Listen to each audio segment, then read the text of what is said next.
Supreme Court finds 186 anti-Sikh riots cases were closed without investigation 34 years after the assassination of former Prime Minister Indira Gandhi.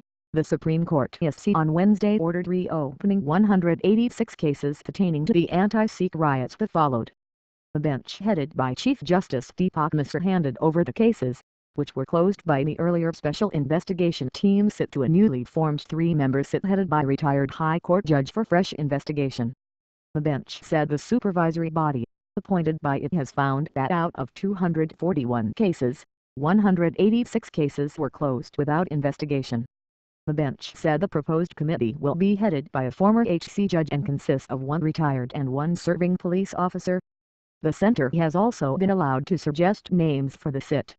The Apex Court took this view after getting a report on the SIT investigation into the 1984 anti-Sikh riot cases from two retired SC judges. When the center constituted the SIT in 2014, the total of 293 cases were entrusted to it. That SIT was to examine the necessity of further investigation into them. Earlier last month, the SC took on record the final report submitted by a supervisory body appointed by it to look into the closure of 241 riot cases from 1984. The center had earlier told that out of the 250 cases, which were investigated by the SIT, closure reports were filed in 241.